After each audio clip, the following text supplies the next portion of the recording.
Olá, pessoal. Na última aula nós falamos sobre censo e amostragem, tá? Vimos algumas outras definições, como tipos de variáveis, né, que são qualitativas e quantitativas. Vimos a definição de parâmetro e estimativa, né? E o que é variável e suas observações, tá? E aí nós chegamos depois vendo onde era preferível o uso de um censo ou de o uso de uma amostragem, tá? Lembrando que quando, quando nós fazemos censo, nós temos o conhecimento sobre toda a população. Então, nesse caso, não é necessário fazer inferência, né? A parte estatística de inferência, porque nós já conhecemos todo o experimento como um todo. E a estatística, ela de fato, ela trabalha na amostragem, tá? E aqui eu vou mostrar para vocês alguns tipos básicos de amostragem, tá? Só para a gente finalizar a aula passada e logo mais nós vamos entrar em um novo assunto, que são de fato as medidas estatísticas, né? São as medidas que nós usamos para extrair informação dessas amostras. Então, basicamente nós temos dois tipos de amostragem. Vou mostrar aqui para vocês.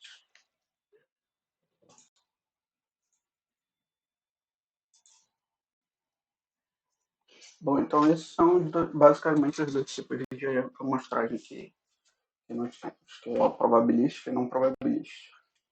Um,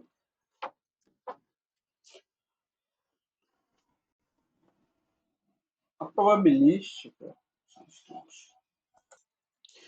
bom, diferenciá-las pela definição é bem simples, tá? Eu tenho uma amostra, uma população, desculpa, e, e dentro dessa população eu tenho todos os meus objetos de estudo. Se eu tiver um objeto de estudo, pelo menos um, com probabilidade zero de não pertencer à amostra, ou seja, de não ser coletado, então eu tenho uma amostra não probabilística. No caso onde eu tenho uma probabilidade maior do que zero, ou seja, uma chance maior do que zero de cada objeto de estudo na minha população fazer parte da amostra, então eu tenho uma amostragem probabilística, tá?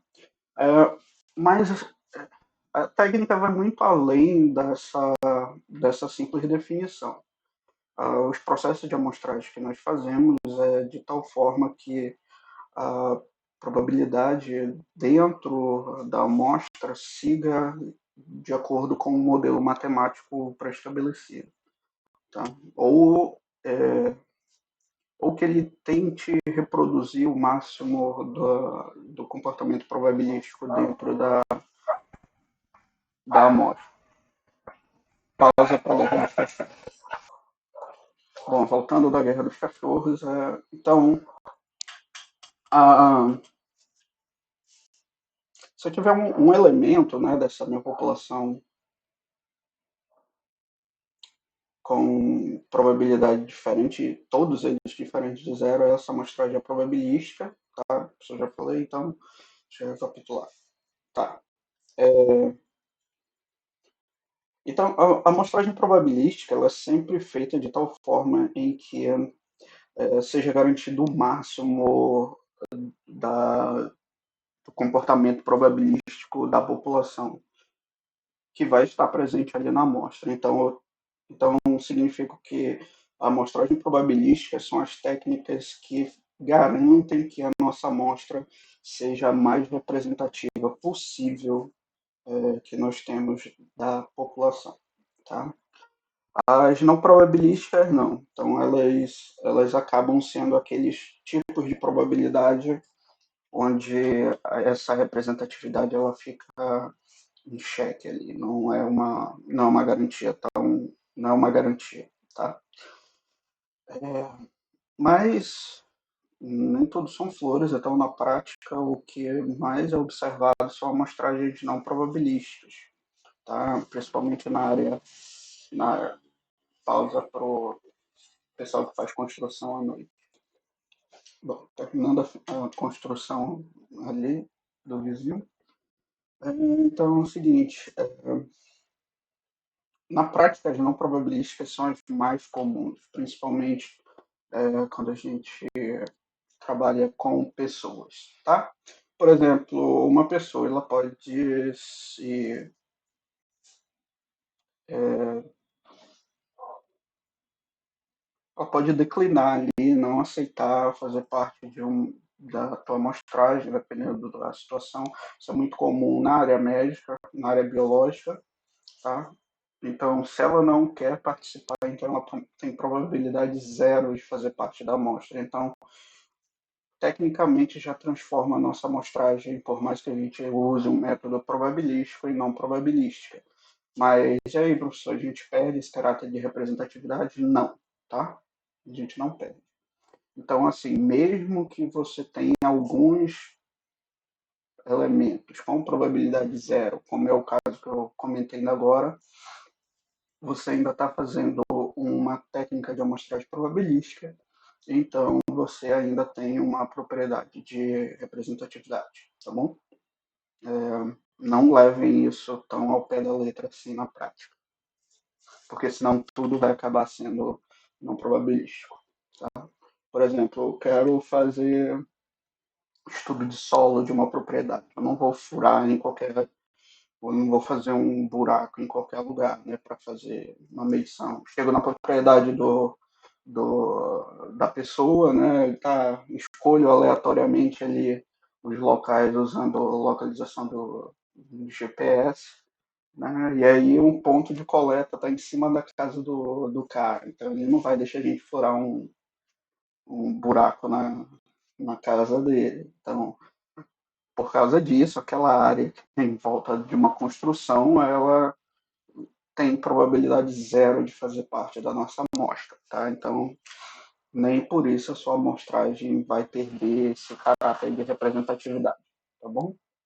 Então, não se preocupem tanto com isso na prática.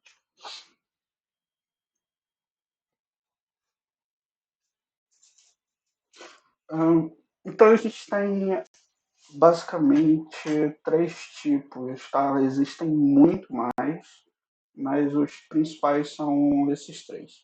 A amostra aleatória simples, ou como é muito comum apresentar no livro, como AAS, tá? Ela é o tipo de amostragem onde eu coloco pesos iguais para cada objeto de estudo, ou seja, a probabilidade de qualquer elemento ser sorteado para compor a amostra é a mesma para qualquer objeto, tá? Essa é é o melhor tipo de amostragem que existe, tá? Porque, de fato, o que você for observando na amostra, você vai garantindo a real estrutura probabilística que você tem na população, tá? E é a que tem maior caráter de representatividade. Mas em certas situações nem sempre é fácil você fazer a amostra aleatória simples, porque ela depende de alguns fatores externos. Tá? Por exemplo, digamos que eu queira fazer essa amostragem.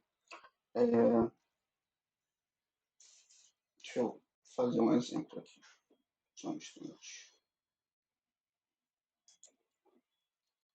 Bom, então eu tenho um exemplo aqui que é uma propriedade rural, tá? E mostrar para vocês como basicamente funciona a amostra aleatória simples. Então, meu objetivo é que eu preciso observar são variáveis relacionadas a solo, tá? Vamos dizer que o objetivo do nosso experimento é analisar o grau de degradação, né, do solo dessa propriedade, e para isso a gente precisa fazer uma amostra de cada dessa propriedade como um todo, né, para que de fato a gente consiga ver que essa propriedade está com o solo degradado ou não. Então você vê aí que tem muita coisa nessa imagem. Então, digamos que eu use um procedimento de seleção de solo usando coordenadas geográficas. Tá? Então, vou usar uma amostra aleatória assim. Então, eu tenho aqui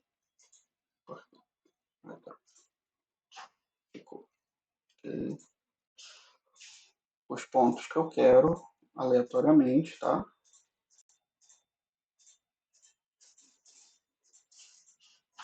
Então, esses são meus pontos de coleta. Pronto. Então, onde está vermelho são meus pontos de coleta, tá? Agora, por exemplo, eu fiz aleatoriamente. Então, se a gente fizer um zoom aqui, eu vejo que essa foi escolhido aqui um ponto onde está em cima de uma estrutura de construção, tá? Aqui, essa área, eu suponho que seja lâmina d'água, tá? Então, também já fica complicado observar o solo aí. Tem uma área que aparentemente parece de agricultura, tá? Onde foi feita a agricultura de alguma coisa, aqui também ou o solo está em preparação. E eu vejo aqui algumas partes da reserva de floresta. Então, por exemplo, esse ponto aqui foi numa reserva de floresta. Vocês podem ver que também tem um corpo d'água aqui dentro da propriedade, ó, dentro dessa reserva de floresta. Tá. Então, a amostra aleatória simples, ela funciona assim. Então, mas, como vocês podem ver, a gente tem alguns problemas na prática de se fazer esse tipo de amostragem. Então, por exemplo, mesmo que fosse eu quisesse coletar aqui numa área de floresta, né, na reserva legal da minha propriedade, mas, por exemplo, eu, dono da propriedade, eu não quis pagar adicional de insalubridade para os pesquisadores, ou quem vai fazer o serviço, o seguro não cobre. Tá? Isso é muito comum durante a graduação, mestrado, doutorado, onde o seguro, né, toda vez que você vai a campo e faz algum tipo de experimento, você tem um seguro. Né? O pessoal da geologia deve saber que quando vai para uma excursão pela universidade, você tem um seguro. Então, de repente, esse seguro não cobre, tá? Ou eu já vi também alguns amigos agrônomos, engenheiros agrônomos, comentando que ele tinha um procedimento para fazer e era numa área de floresta muito densa. Então, teve que os caras, né, do órgão do governo que iriam lá fixar, na verdade era do INCRA, que iriam fixar lá uns, uns, uns dispositivos de GPS, eles não queriam entrar, então ele teve que conseguir alguém para fazer, né, abrindo o caminhão dentro da mata e tudo mais, para poder fincar lá essas coisas. Então, na prática, você tem diversos cenários que podem atrapalhar esse tipo de amostragem. Então, o caso seria aqui, por exemplo, essas áreas de floresta ou onde há construção ou lâmina d'água, esses pontos, essas regiões têm probabilidade zero de se fazer coleta de solo. Então, por causa disso, a minha amostra deixa de ser representativa, deixa de ser probabilística e passa a ser não probabilística, tecnicamente sim, mas na prática isso é levado em consideração. Então, o que, que você faz? Você faz uma restrição da sua população. Então, minha população não é mais a propriedade inteira. E, na verdade, ela é a propriedade com a restrição desses espaços, ok? Então, a gente vai fazer uma restrição na nossa população. Vou mostrar aqui para vocês como vai ficar. Pronto, agora se nós temos, né, essas áreas aí em vermelho, são as áreas onde não é possível fazer coleta, tá? Você vê aqui que tem a área de propriedade, eu não vou fazer coleta na área de propriedade. Uma área aqui que eu acho que é lâmina d'água, aqui tinha uma outra lâmina d'água. Na verdade, toda essa área aqui que tem construção não vai fazer parte. Aqui também era construção. E aqui é o corpo d'água, né, que era um rio que passava por aqui. Mais construção. Então, eu fiz uma restrição da minha população. Não é mais toda a propriedade, mas sim a propriedade com exceção dessas áreas. Tá? Então, eu posso fazer uma amostra aleatória simples dessas áreas aqui. Tá? Vocês estão enxergando em azul. Ok. Então, eu posso, a partir daí, ter uma amostra aleatória. Só que, como o processo de escolha é aleatório, tá? Existe uma probabilidade pequena, mas ela pode existir e ocorrer assim. A maioria das minhas amostras estarem concentradas em uma área, em uma determinada região.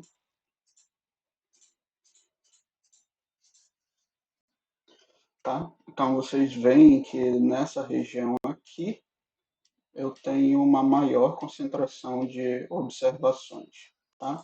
O que isso acontece?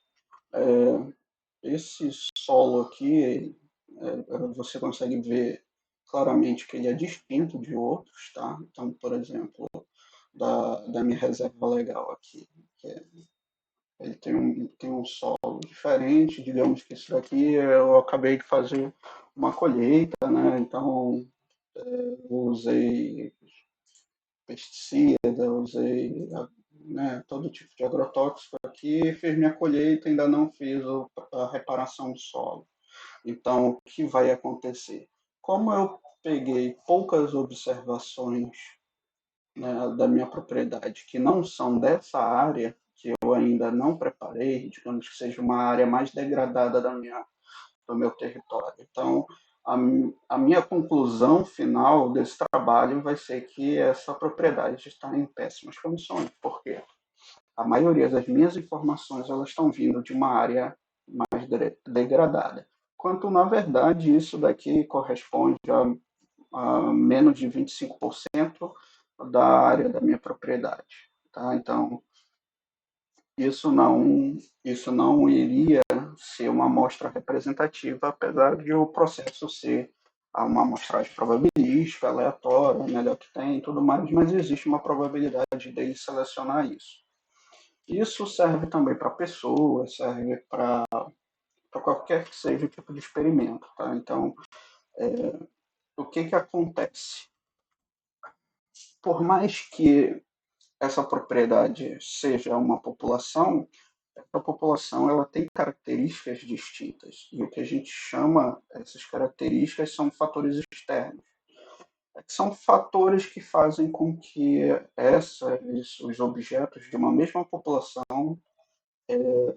acabem sendo heterogêneos, tá? Tenham uma diferença entre si, eles não sejam tão semelhantes. Então, nesse exemplo, eu tenho uma área com maior degradação e tem áreas que já foram recuperadas, foi feita a recuperação do solo e tem outras áreas onde o solo nunca chegou a ser degradado, que é da minha reserva legal. Então, quando nós temos esse tipo de cenário dentro da minha população, ou seja, a minha população tem uma diferença normal, né, comum dentro dentro da própria população, ou seja, ela é subdividida em grupos ou classes, então a amostragem, a amostragem aleatória simples, ela não é indicada porque ela pode ocorrer esse tipo de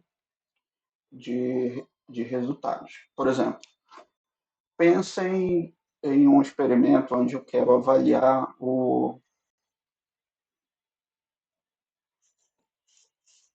a, a satisfação dos indivíduos que frequentam a Universidade Federal, tá? Em relação ao FAM, né, no caso, em relação à alimentação. E aí, bom, minha população de indivíduos que frequentam, eu tenho os funcionários, eu tenho os alunos, né, eu tenho visitantes e tudo mais. Então, a minha população, ela tem essa distinção, tá? Eu tenho a maior parte é composta por alunos, a segunda maior por funcionários, né, e a menor seria de visitantes. Então, digamos que a maioria da minha amostra é composta por funcionários. Então, geralmente funcionários, eles tendem a ter suas refeições ou trazidas de casa, ou a grande maioria, ou acabam adotando aqueles restaurantes que agora nós temos ali no centro de convivência. Então, ele tem uma experiência muito mais distinta do que o aluno de graduação, que em a sua maioria das vezes fica limitado ao uso do restaurante universitário, tá? Tem funcionários que usam o restaurante universitário? Tem, tá? Mas a proporção é muito pequena. Então, o que você vai levar em consideração, qual vai ser o resultado do teu experimento? É que a satisfação vai ser muito boa porque você tem pessoas que têm, a maioria das pessoas que foram escolhidas, ela tem uma experiência boa, mas digamos que, bom, eu estou falando no meu tempo de aluno, tá? Isso, hoje eu não sei a realidade, mas no meu tempo de aluno, o grau de satisfação entre os alunos no restaurante não era lá essas coisas, tá? E hoje eu acredito, né, pelo contato que eu tenho com os outros alunos, que eles me dão um feedback de que também não mudou essa opinião ao longo dos anos, tá? Então, o que acaba acontecendo? O resultado que você tem do seu experimento, né, a conclusão do seu experimento, ela vai ter uma característica que nós chamamos de viesada. Ou seja, são conclusões que são levadas, que foram feitas de forma correta, né, a partir da amostra, porém a sua amostra ela tem um caráter totalmente viesado por causa da composição da população. Então, como o caso da UFAM que eu falei, né, dos indivíduos, a gente tem dois grupos distintos, né, um grupo ali formado por alunos e outro formado por funcionários. Tá? Então, nesse caso, é complicado de se fazer uma amostra aleatória simples, porque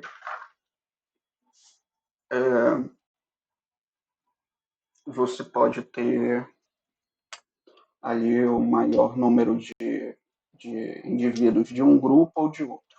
Tá? É por isso que nas eleições da universidade, o voto dos professores e técnicos tem um peso um pouco maior em relação dos alunos, tá? Porque a comunidade de professores é bem menor do que a da de alunos. Então, para balancear essa quantidade, existe um coeficiente lá que faz com que cada voto seja mais representativo possível. Tá? Então, essa é a ideia. Então, aqui nesse exemplo, a ideia é a mesma, né? Então, eu não posso fazer uma amostra aleatória assim, por causa que pode acontecer esse tipo de erro. Então, a gente vai para um próximo tipo de amostragem, que é a amostragem proporcional estratificada. Ela faz exatamente o que eu estava comentando sobre a eleição na UFAM, né? Os votos recebem pesos distintos por causa do tamanho dos grupos. Então, você usa essa proporcionalidade para tornar aqueles votos mais representativos, tá? Não quer dizer, o voto do professor vale mais. Não, não é essa a verdade. É que o número de professores é muito menor e de alunos é muito maior. E como o voto na universidade não é obrigatório, então, por exemplo, se os votos fossem iguais, sempre quem decidiria sobre os cargos na universidade, né, basicamente reitor, seria os alunos, entendeu? O professor quase não teria poder de voto nesse caso. Tá? Então, para balancear isso, é feito esse coeficiente proporcional na população. E aqui, no caso da amostra proporcional estratificada, ela propõe exatamente isso. Quando a minha população ela apresenta esse comportamento heterogêneo, né, de eu ter subgrupos, classes dentro de uma mesma população.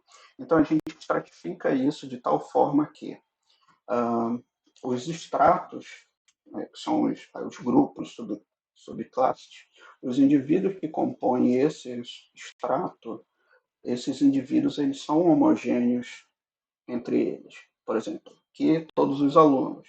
Qual é a característica que torna eles homogêneos? É que eles são alunos. Tá? Aqui um extrato de professores, porque a homogeneidade deles são serem professores, tá? Mas mesmo assim eu posso olhar para de alunos, alunos que estão ingressando agora na UFAM, têm uma experiência bem menor para avaliar, por exemplo, um candidato a reitor ou um serviço prestado pela universidade, do que um aluno que já está terminando, ou um pós-graduando, ou um aluno do meio do curso. Tá? Então, você pode estratificar isso também. Então, dentro dos alunos, eu posso dividir como sendo aqueles que são calouros, os de meio curso e os finalistas. Tá? Então, poderia haver essa estratificação. Ou graduação, pós-graduação, são exemplos de estratos para você tentar minimizar esse viés, né, da heterogeneidade da população.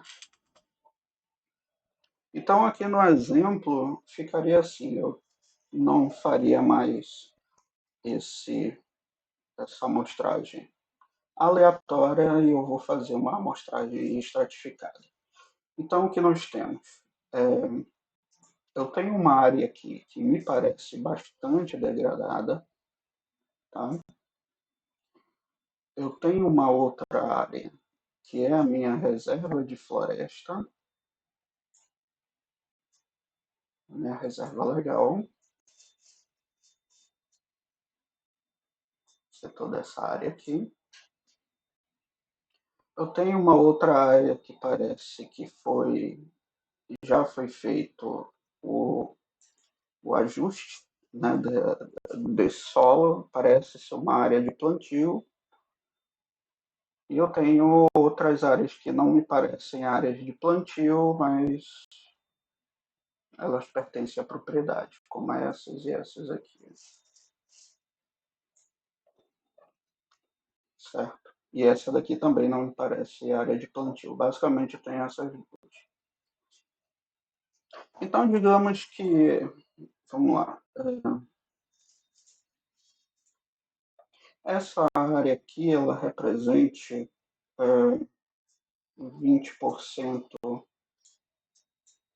da minha propriedade. Essa área aqui, 10%. Essa área aqui toda represente, sei lá, eu estou chutando, tá? 50%. Aqui, opa, tem um zero aqui. Aqui 5%. Aqui mais 5%. E o que está faltando, 10% aqui. É claro que não parece nada com 10%, mas vamos fingir que é. Então, como é que eu vou fazer a distribuição das minhas amostras?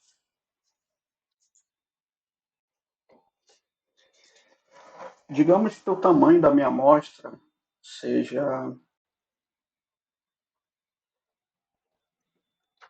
eu vou colocar aqui 20, tá? Para ficar fácil de calcular. Esse é o número total de coletas de solo que eu vou fazer. Então, significa que aqui onde tem 50%, eu vou fazer 10 coletas de solo. Então, essa área aqui, que tem 50%, vai ser o meu extrato, onde eu vou fazer 10 coletas. Tá? E dentro do extrato, aí sim você faz uma amostra aleatória simples. Bom, no macro, que é na população inteira, eu estou estratificando. Então, uma amostra proporcional estratificada. Mas dentro do extrato, ela é uma amostra aleatória simples. Então, aqui eu vou colocar os valores onde eu vou coletar. 3, 4, 5, 6, 7, 8, 9, 10. Tá?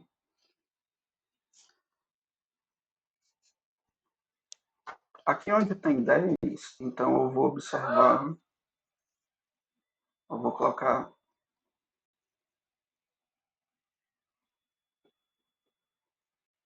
dois, né, dois valores. Então, um aqui, outro aqui. Aqui também onde tem 10 vai ser um aqui, outro aqui. Onde tem 5% eu vou fazer uma coleta apenas. E onde tem 20 eu vou fazer 4 coletas. Tá? Pronto. E agora sim eu tenho uma amostra muito mais representativa da minha propriedade, por causa desse particionamento. Tá? Eu particionei minha propriedade e agora eu posso ter uma amostra muito mais representativa. E dessa forma não existe a possibilidade de que as observações, né, o grupo onde foi observado, tenha uma influência na minha conclusão, nas minhas estatísticas, ou seja, a gente elimina aquela característica que eu chamei de vício. Tá? Então, essa é a utilidade da estratificada em relação à amostra aleatória simples. Então, quando eu tenho uma população homogênea, eu uso a amostra aleatória simples. Quando eu tenho uma população heterogênea, eu uso uma amostra proporcional estratificada, onde esses extratos vão ser partições da minha população, de tal forma que dentro desses extratos eu tenho objetos de estudos mais homogêneos do que olhando para a população inteira. Então, essa é a ideia. Tá? E a parte de proporcional, que ele fala aí, é que a quantidade de observações que vão ser coletadas da minha amostra, que vão compor a minha amostra, é proporcional ao tamanho desses extratos, como eu mostrei ainda agora para vocês. O que tinha 50% foi feito 10 coletas, o que tinha 20% foi feita 4 coletas e assim por diante. Tá? E a última das probabilísticas é a amostragem sistemática. Essa é usada mais quando nós temos um sistema onde onde essa população já tem as suas informações. Por exemplo, eu quero consultar, sei lá, uma taxa de sonegação em cima de venda de eletrônicos. Tá? Então, eu posso ir lá na CEPAS, eles têm a população inteira sistematizada, estruturada dentro de um sistema, e a partir de lá eu posso fazer uma amostragem. Tá? Ou eu quero fazer uma análise dos meus de pacientes de um hospital e eu tenho essas informações já em prontuários ou no próprio sistema do meu hospital. Tá? Então, essa é a amostragem sistemática. As não probabilísticas têm dois simples, a esmo e a por julgamento. Tá? Na verdade, o nome está trocado com a definição. A por julgamento é quando o pesquisador, mesmo que você não consiga controlar a, você não consiga fazer um sorteio aleatório para compor essa amostra, você tente, de alguma forma, aleatorizar. Um exemplo muito importante nisso, bem prático disso, são as pesquisas de opinião. Em geral, grupos, pessoas, quando estão agrupadas, elas tendem a ter a mesma opinião. Então, é muito comum em pesquisas sobre candidatos a um cargo eleitoral, alguma coisa assim, você, quando você vai fazer a entrevista, você nunca entrevista mais de uma pessoa num grupo. Por exemplo, você vai fazer uma entrevista num shopping, ver aquele grupo de pessoas andando juntos, então, né, conversando ali, você só entrevista um deles, porque se você entrevistar mais de um, é bem capaz de que essa pessoa tenha uma posição política diferente da outra pessoa, mas por estar em grupo e humanos gostam de se sentir parte de grupos, ela, ela, ela restringe ali aquela opinião dela e passa a adotar a opinião do grupo. Tá? Então, eu tenho vergonha de dizer que eu apoio o candidato B, mas eu quero votar nele, mas eu tenho vergonha, então eu vou dizer que eu voto no candidato A. Então, desculpa, isso é um tipo de viés, tá? Então, a gente tenta eliminar fazendo esse procedimento. Você nunca entrevista a mesma pessoa de um grupo ou de uma família, né? Que é no caso quando é feito o censo do IBGE, só é entrevistado uma única pessoa por residência. Em geral, não é entrevistado vizinho, quando é um processo de amostragem, tá? Você não uma, quando você escolhe uma residência, você não entrevista vizinhos, porque em geral, né, em bairros de classe média baixa para baixo, é muito comum as pessoas serem muito mais sociais, né? Ou em condomínios, por exemplo, as pessoas são mais sociais, aí já independe de classe, mas em, em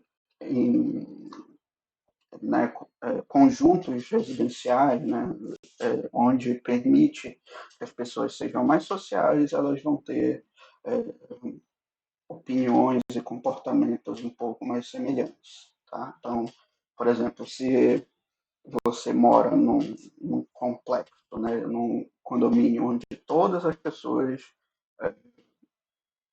fazem caminhada ou alguma coisa, eventualmente você vai acabar deixando o seu lado sedentário e passar a ter um estilo de vida parecido, porque é natural, porque os humanos gostam, né, de se sentirem inseridos em grupos. Então, isso é muito característico. Então, essas coisas que a gente tenta não levar para pesquisa é um caso de uma amostragem por julgamento, né? O próprio pesquisador, a própria pessoa que coleta os dados, ela tenta aleatorizar, mas ela não está utilizando nenhum sorteio aleatório rigoroso, como é o caso na amostragem probabilística. E já a amostragem por esmo, já falei, né, que as definições estão trocadas. É quando você trabalha com aqueles dados que você tem de fato. E isso é muito comum na área biológica. Você depende, por exemplo, de voluntários para participar da, do experimento, né? Então, você não tem o poder de escolha, você participa aquele que está disponível. Ou situações onde é observado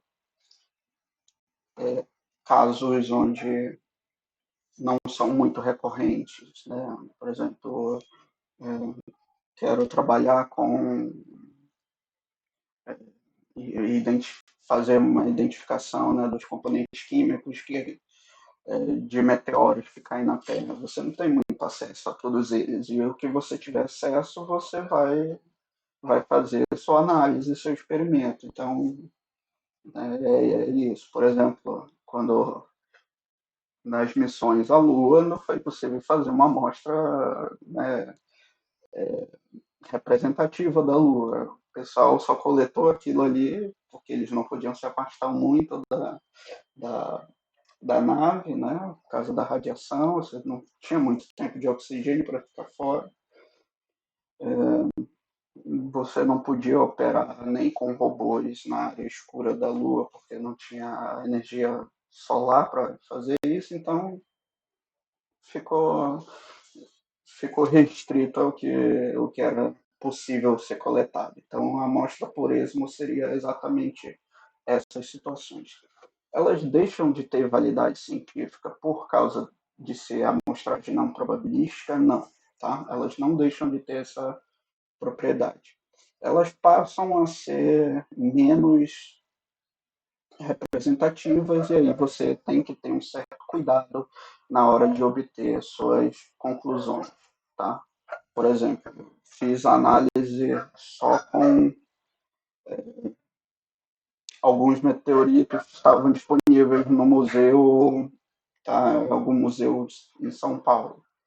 Não quer dizer que todos os meteoritos que caíram na Terra têm aquelas mesmas propriedades.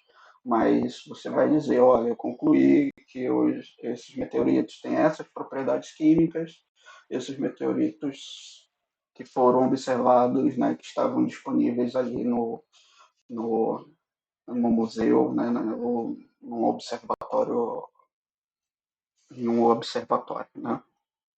Então você trabalha a conclusão com esses cuidados, mas é claro que você não tem nada em relação ao rigor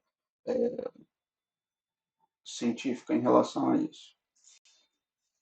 Bom, então terminando aqui finalizamos essa parte conceitual e agora nós vamos para no próximo vídeo nós vamos ver a parte estatística mesmo, matemática, onde a gente vai ver funções e como extrair informação usando essas medidas da, da amostra. E, por sua vez, o que fazer com essas informações e como elas se traduzem em inferências para a população. Tá? Então, a aula de conceitos fundamentais encerra aqui e nós vamos agora para o próximo tópico. Até mais. Bom estudo.